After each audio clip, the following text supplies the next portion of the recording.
They also have this species over there called the super kunja, and it's a white spotted char. Dude, now he's making crap up. Yep. I almost got kidnapped one time. Who says that, right?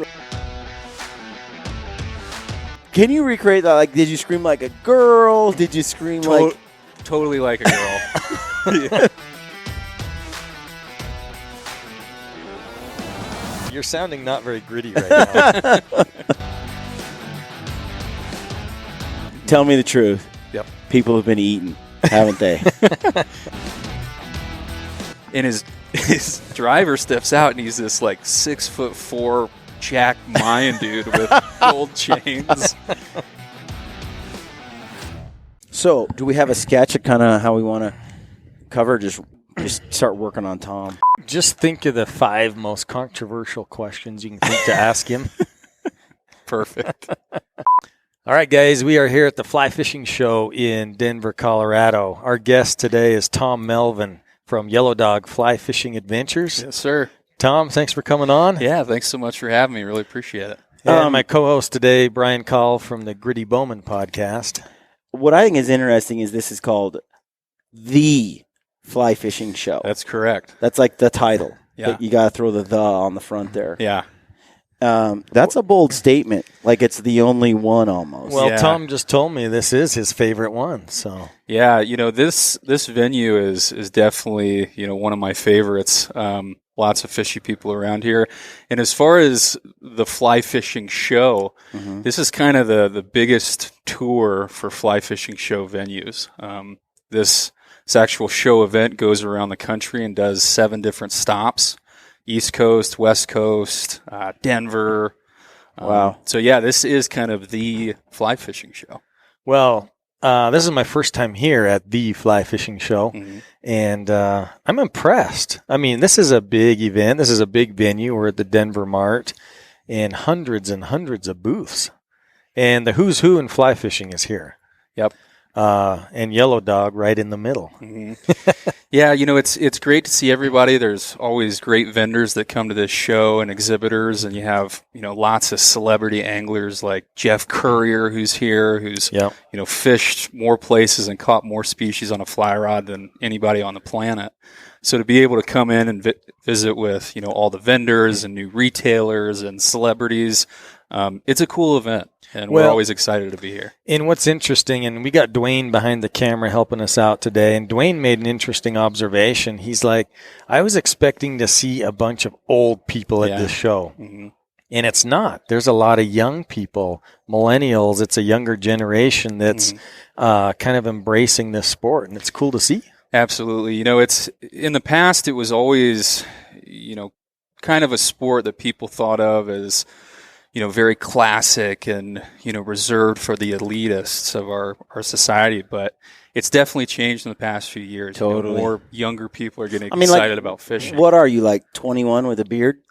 Is that Close, man. I'm 28. So He hasn't figured out. He's so young, he hasn't figured out how to shave yet. There are a ton of young people here. It's awesome. yeah, it's great. And to see more young people getting into the sport is super exciting. And seeing young people, focused on the conservation of our fisheries. Yeah. And bringing that light to everybody. What have you noticed as being in the industry and being in this community? What have you noticed as far as what has changed a lot in terms of the culture around fly fishing in the last couple of years? Yeah, that's a good question. I think the biggest changes that I've noticed is, more young people getting into the sport, more companies focusing on bringing younger anglers into, our brotherhood, making more products that are, reasonably priced. So we're not, excluding certain sections Kind of like those market. expensive golf clubs that like people now you can like get in the game at a decent price. Yeah, for sure. And that's super exciting, What else do you think has contributed to getting younger people, getting people into fishing, fly fishing? Yeah, I definitely think just some of the exposure of fly fishing and, all the positive things it can bring to somebody's life. All the new films that are coming out and how they're being shot. I think that's a big deal, huh? Yeah. Like we were just hanging out at Blue Halo. Yeah, with the Western Waters media guys. They have a film in the film festival tonight. Oh, nice. Yep. Yeah, those films they're cool. I mean, they definitely make you feel like you wanting to get out and have an adventure. Yeah, for sure. And, 15, 20 years ago, there was some fly fishing film, but it was pretty dry. Yeah. And now it's more focused on Well, the adventure aspect of it, or it used to be that river runs through it type, Yeah. Almost put you to sleep, calm, relaxing. And guys these days that are making the films, it's... Dude, they got flat brims and Oakleys and whatever the other brands are, and they're like listening to, it's hip, rock and it's roll. cool. Yeah. Yep. Yeah.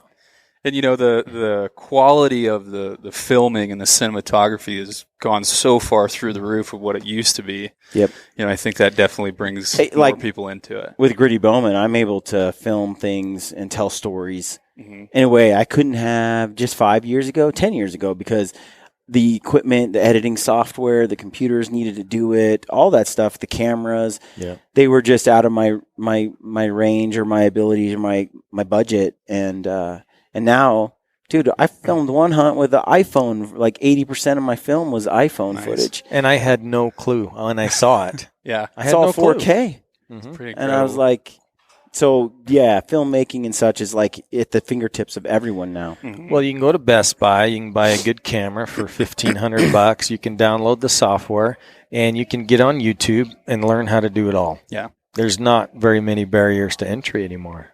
Same with fly fishing. Like I can Google how to fly fish and learn quite a bit. Having never done it. Yeah. So Tom, give us a brief overview of who Yellow Dog is and exactly what you guys do, because it's pretty cool. Absolutely. Yeah, we're a booking agency. We're based out of Bozeman, Montana, but we represent fly fishing lodges and outfitters all over the world. Right now, we work with about 190 different operators, both freshwater and saltwater. Do a lot of stuff here in the U.S., but a lot of international travel too. So if an angler wants to check out a certain country or fish for certain species, we can kind of facilitate that. So you guys handle not only booking the day or the week excursion, whatever they want to do, but you help with the actual travel itself? That's correct. Yeah, we're kind of with you every step of the way. If you need help with flights or trip insurance. So are you like a fly fishing travel agency? That's exactly what we are. Wow, that's sweet. Yeah. Well, that's pretty cool because, say a guy wants to go to South America. Mm-hmm. A lot of those countries seem kind of shady, right? Maybe dangerous or whatever. Mm-hmm. So they can call up someone like you and book a trip down there, and you're going to be with respectable people and that are going to keep you safe. Absolutely. And if it's on our website or in our catalog, someone from our team has personally been there and experienced the program. We won't really sell any trips unless we have the firsthand knowledge about it.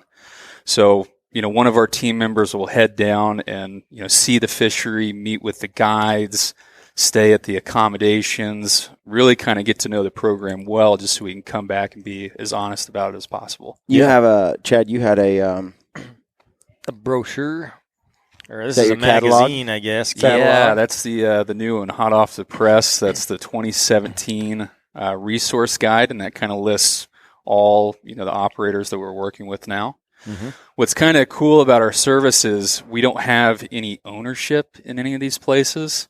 So when you call Yellow Dog, we're really going to ask a lot of questions about what's important to you on the trip.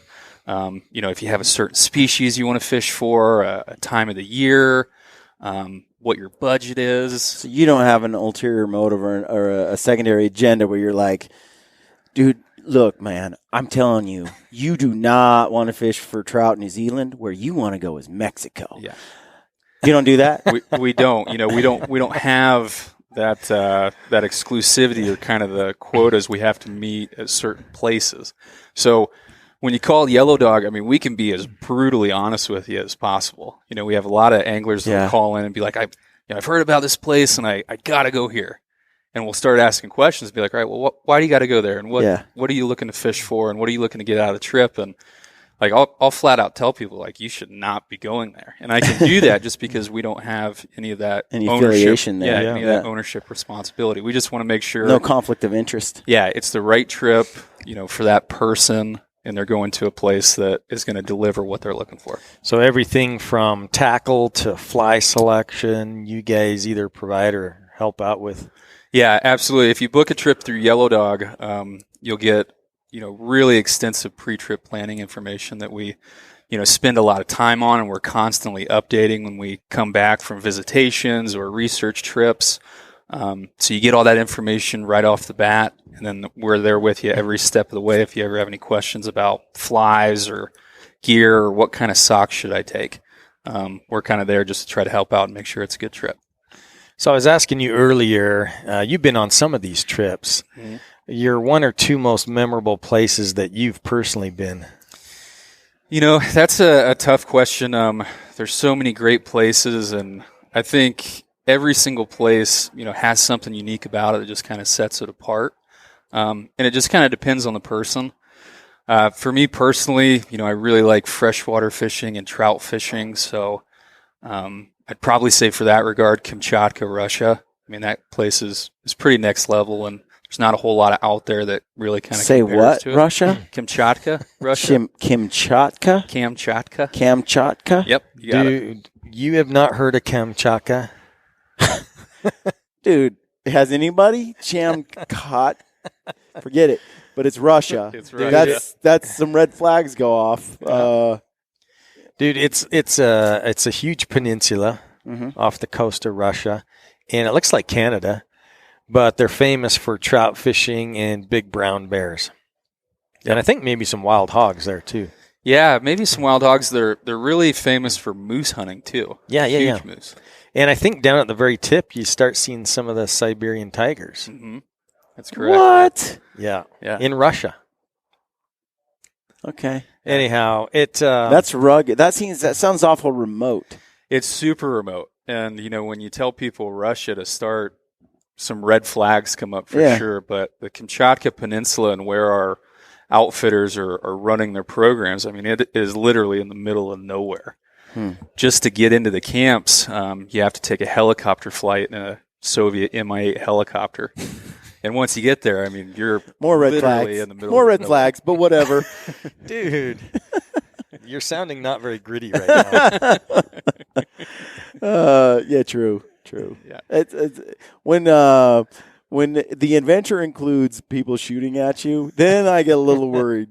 Animals, I'm okay with. I'm not worried about the tigers or the grizzly bears or brown bears or whatever. It's the AK-47. Yeah, it's maybe the the people in the country, but was a safe trip. It was it's super safe. It's all stereotypes because I'm completely out of the loop here. But it's super safe. It's definitely a remote trip, and it's very kind of rustic in nature. Yeah, just because it is so remote, and they don't have kind of the amenities or access to get supplies out to these really remote areas. So it's not for everybody, but if you're just looking to go fish and catch, big rainbows that'll eat mice and streamers, it's hands down one of the best places in the world. So, man, that's cool. Is that the main trout species there, or were we getting into browns and others? Yeah, the main trout species, it's primarily focused on the rainbows, but they also have Arctic char, Dolly Varden. Yeah, they get this really crazy strain of grayling called Asiatic grayling.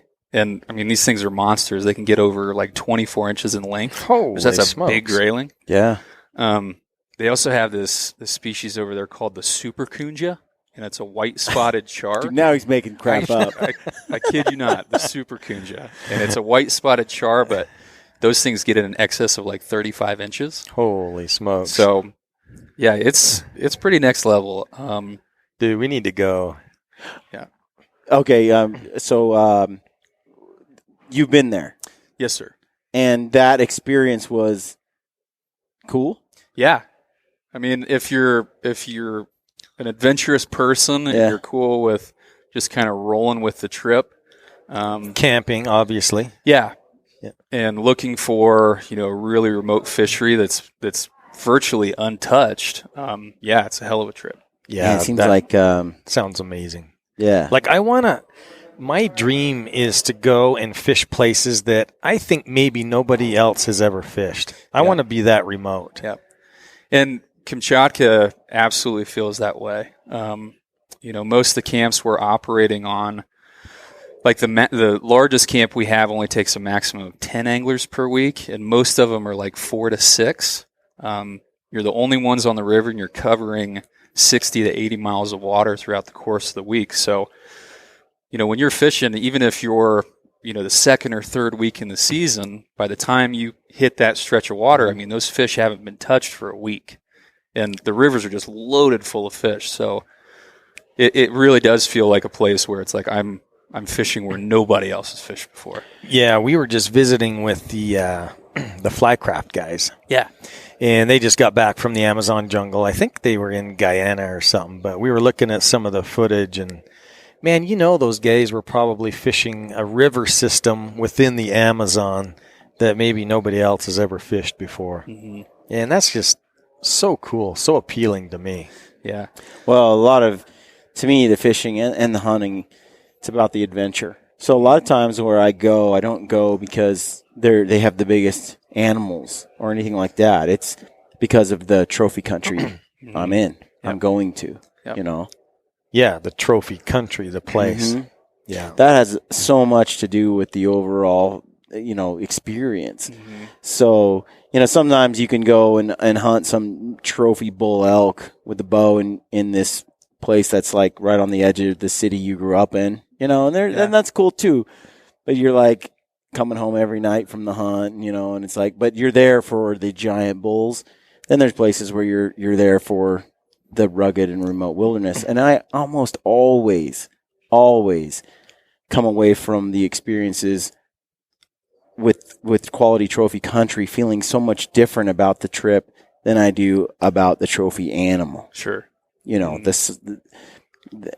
So to me, the location that is huge. The overall whole experience. Like, I would like to go to Africa, not because I care about killing or hunting a kudu. I'm indifferent about it, but I want to go and experience Africa. Yeah. Right. That's what I want. Yeah. And I feel like hunting and fishing gives me an experience that tourism doesn't. Yep.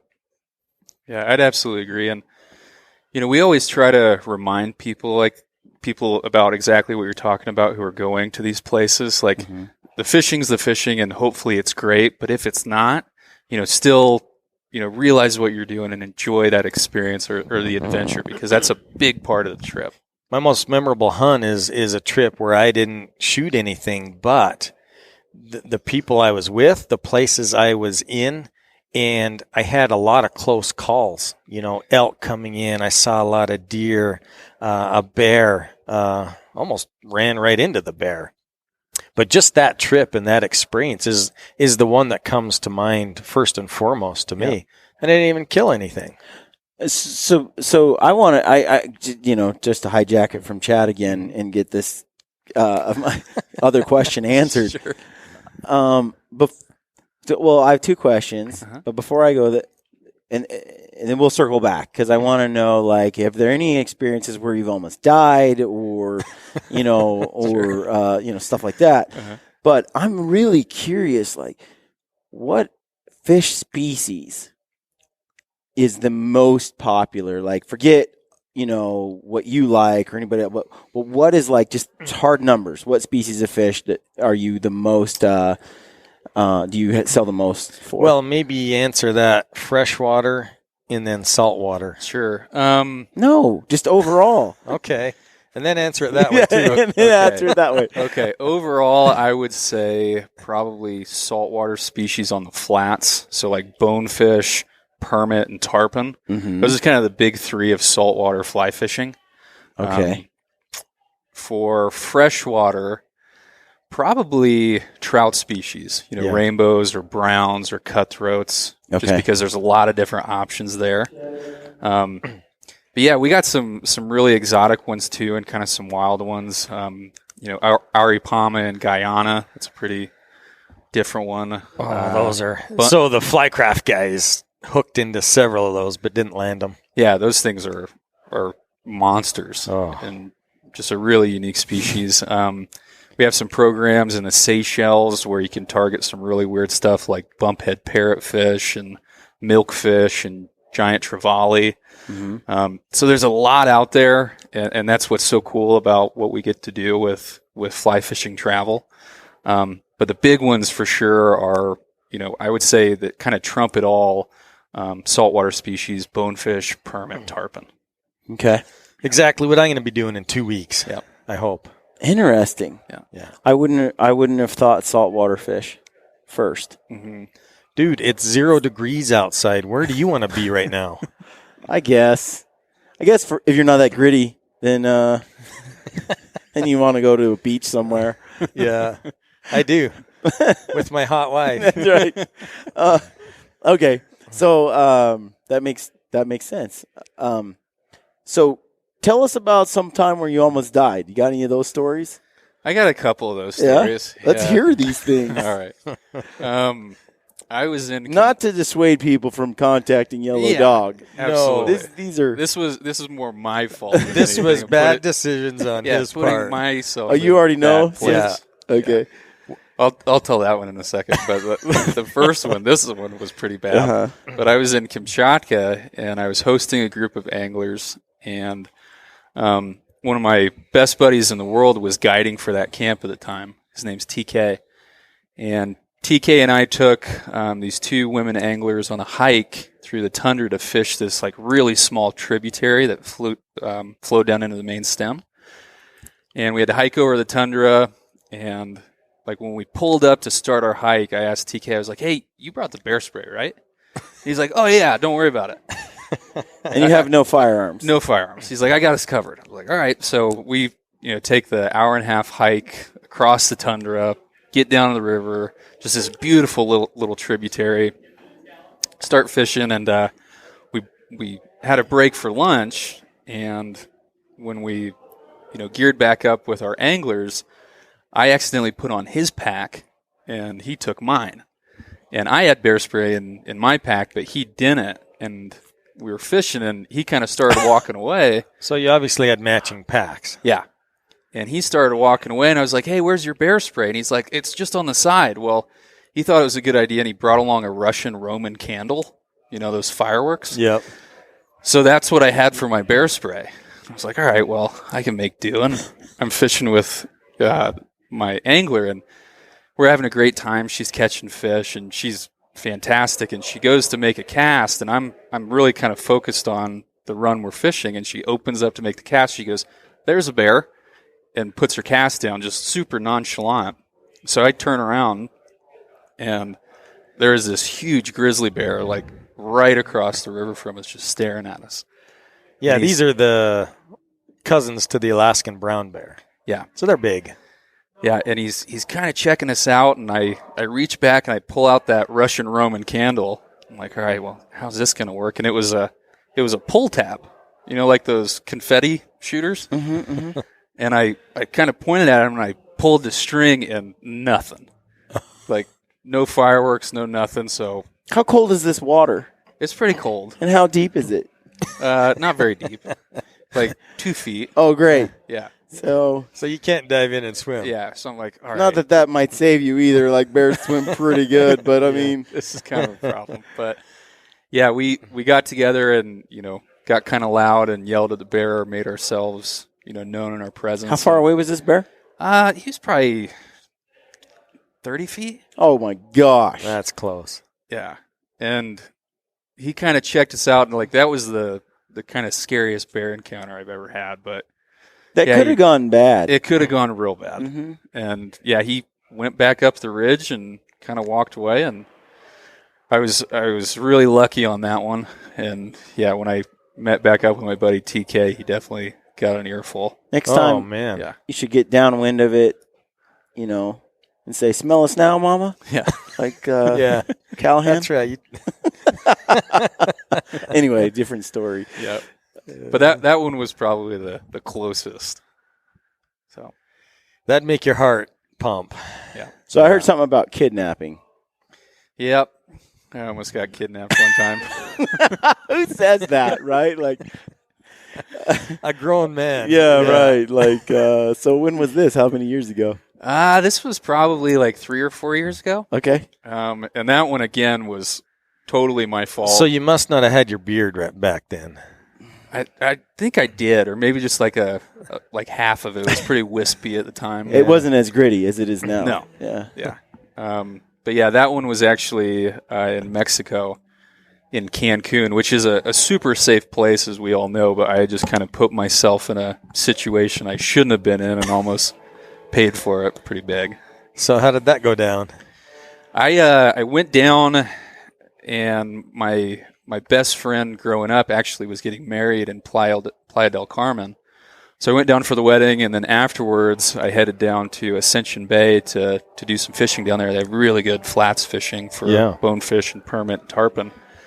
And after that, I came back up and had a long night out kind of the night before, and showed up to Cancun.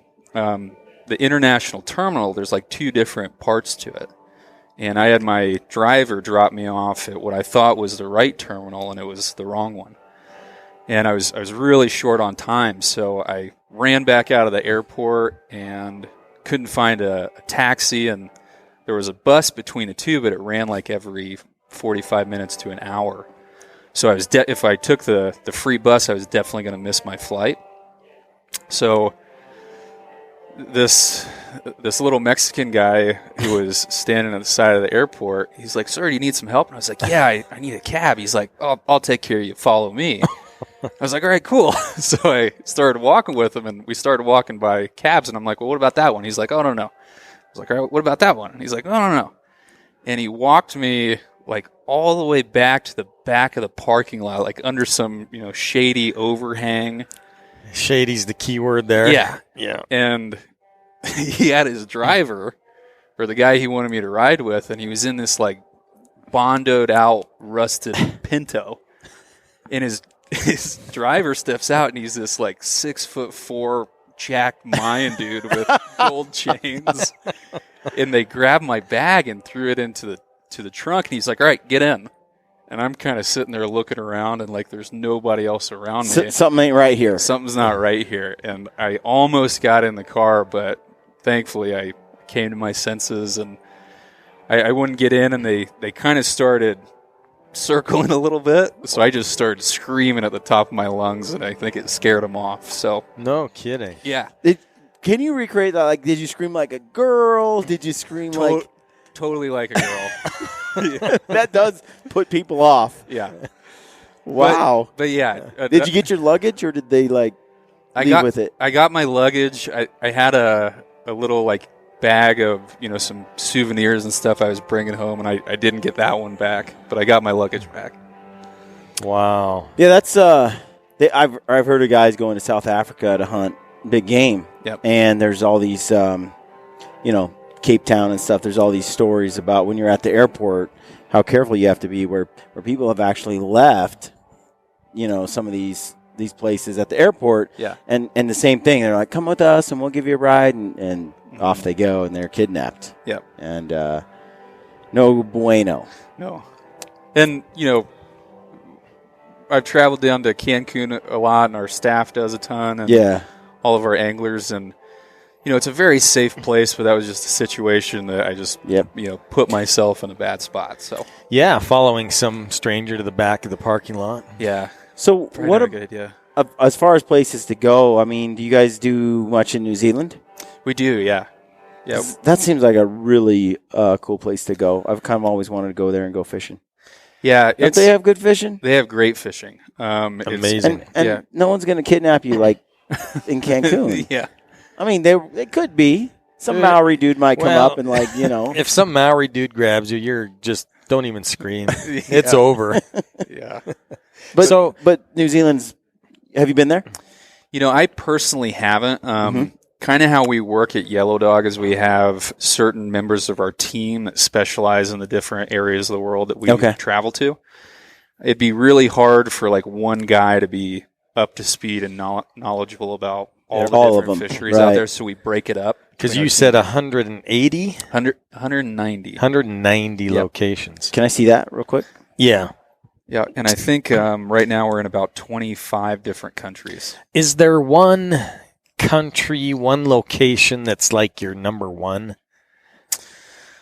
Not so much. I would say probably the biggest programs are in the saltwater, like in the Caribbean, Bahamas, Belize, Mexico, Cuba, just because those places are easy to travel to, have great fishing, really good guides. Belize seems really popular to me. I know a lot of people that go there, want to go there. And I've been there twice. I haven't fished, though, but I know it has the second or third largest coral reef in the world. Yeah, that's correct. That was one thing I was going to ask you was, aside from which species is the most popular, what is the most popular destination? Tough question. I would just asked him that question. I was looking at this catalog. I didn't. Okay, so where?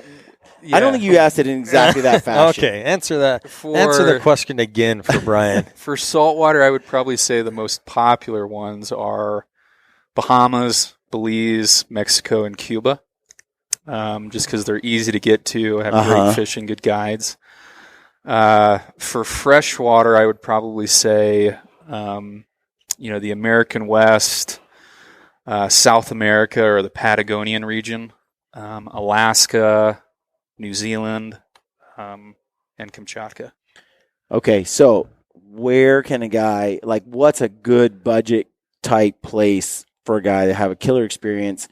He's a blue collar, doesn't have a lot of money, what's a good place, good adventure he can have for a decent price? Yeah, that's a great question. And, that's why we work with so many different places, just so we have the flexibility to cover that. We can go super high end, but we also have options that are a lot more reasonably priced. And you can still have a great experience. If you're thinking saltwater, the Caribbean, places like the Bahamas and Mexico and Belize have some really great price point friendly options where you can still have great food, great fishing, really good guides, and not break the bank. Do it very reasonably priced. Okay. Yep. What about freshwater? Freshwater wise, the American West, Montana, Idaho, Wyoming have some really great options at reasonable prices. We work with a couple places in Alaska that are really kind of price sensitive, and you can go up and still have a true wilderness experience. Yeah. Catch some great fish, see bears, really kind of immerse yourself in the wilderness and not spend that much. Chad and I have been to Prince of Wales Island. I've been there a few times. This will be my 4th year. Chad and I are going up there. We're going to do a bunch of fishing. Nice. Black bear hunting. And, it's very affordable. We can draw the tag, buy the license, go out and just kind of have an adventure. There's a couple bed and breakfasts we'll stay at and stuff like that. Yep. And I found Alaska to be, talk about, a great price point for and having some killer adventures. I think we're doing that trip total, each of us, like $2,000, $2,500 tags and everything. That's awesome. Yeah. So charter a boat, all that kind of thing. So my question to you is, when you're talking about some of these hunts, what does a guy need to have base, like bottom dollar if he got the best deal possible, and then up to, what's on that, medium end price range? For Alaska? Yeah, Alaska or like the ones you just mentioned. Okay. Where you're talking about these kind of budget ones. Yeah, for the saltwater places, Bahamas, Belize, Mexico, Cuba, if just like a ballpark, if you're looking for like a week package with 6 days of guided fishing, all your accommodations, all your meals, tackle, you can do it for anywhere from, $2,500 to $3,000, including everything. That's pretty good. Yeah. It's amazing. That's phenomenal. And then we can be flexible with that and do, shorter trips, or you can do some fishing on your own a couple days and maybe wade the flats and not have to get a guide in a boat. And that even decreases it more. So we can work with it and kind of customize a trip to to hit kind of every budget out there. That's really. I was expecting you to say $5,000 for a week, all guided, all that. So that's really good. Yeah, it is. And I think that's one big misconception when people first see, the catalog or see the website. It's like, man, this is just going to be way too expensive for me. And that's not the case at all. And that's why we've kind of built it how we have, and we have, different options to pick and choose from. What's one or two places you guys offer services to that maybe guys wouldn't expect, or some of the most remote or crazy ones out there? Yeah, some of the most remote or crazy ones. Seychelles sounds pretty cool. Yeah, that's a really cool trip. That is probably one of the best saltwater fisheries on the planet. Unbelievable bone fishing permit. And they also have all these crazy other species like giant trevally and bumphead parrotfish and milkfish, and it's incredible. Yeah. Saltwater wise, definitely the Seychelles. We do, South America and Central America. Anything in Asia? We don't do anything at the time in Asia. That's one place we really haven't gotten to or kind of opened up yet. But freshwater-wise, some crazy ones are just very remote, destinations or exotic. We do golden dorado fishing in Bolivia, brown trout and Atlantic salmon in Iceland, aripama in Guyana, peacock bass fishing in Brazil. It's a big world out there, and there's so many different species to target. Dude, I'm telling you, I'm looking through your catalog here, which is just like eye candy. And I'm going through it, and I'm seeing some critters in here that are gigantic, like prehistoric-looking animals, fish, like the size of human beings. Yeah. Tell me the truth. Yep. People have been eaten, haven't they? I don't think anybody that I know has been eaten. No, nobody's been eaten. Alligators, crocodiles, like... Nope. That's got to be real. Like if you go fish Australia or something. Like, are you guys in Australia? We're not in Australia at the time, but that's definitely. See, because everything there wants to eat you or kill you. What about Africa? And snakes. We are in. That's another crazy one I forgot. We are in Africa, and you're fishing for tigerfish, which is this freshwater species that has this really kind of badass, teeth or mouth on it. Like piranha-looking thing. Yeah, exactly. It's like the Goliath fish, right? Yeah. Actually, that's a pyara. Those are the ones that are like the vampire fish. Oh, yeah. Yeah, and we do those in that's in Bolivia. Dude, those could puncture your thigh. Yeah. So what is the most, what fish? Okay, you can name two. Okay. What two fish do you think are the most beautiful fish? If you had to put on your wall, which ones? Well, I wouldn't put them on my wall. Okay. The hunting I'd do a replica of them on my wall. Oh, that's what he meant. That's what I meant. Okay. Man, like a wild steelhead. From, really? Alaska or Canada. Mm-hmm. I mean, those things. Why is steelhead? There's just something about them. Do they have? They're the fish of 1,000 casts, and you really got to put in your time and work for it. Okay. And be okay. Standing in a freezing cold river all day. Mm-hmm. Getting rained on, and there's probably a bear around you somewhere, and you're, just continuously swinging through runs and changing flies and your tips and your depths, and when you hook into one, you've earned it. You've earned it. And they're great fighters, and they're just wild, pure strains of fish. Kind of like that unicorn you're trying to catch. Exactly. Okay. Yep. What's number two? Number two, I have a really big obsession or kind of a problem with tarpon. Really like tarpon fishing. It's just, very visual. When you do get them to eat, they go airborne. It's a fight. They're very acrobatic. It's a great fight, and half the time you hook a big tarpon and they'll do a couple jumps and they throw your fly and you don't even catch them. But just, hooking up to one and feeling that power and seeing them jump, I mean, there's just something really special about tarpon. There's just so many different species out there to get excited about. And I think it just really is personal preference on what you're looking for and the type of fishing that you like to do. And, steelheading and tarpon fishing is just something that I really personally enjoy. Cool. Yeah. So your next trip, if you could go anywhere of these 190 locations you guys offer, where do you want to go? A couple that I haven't done yet that I'd really like to experience, and I think I'm going to in the future, is the Seychelles for sure.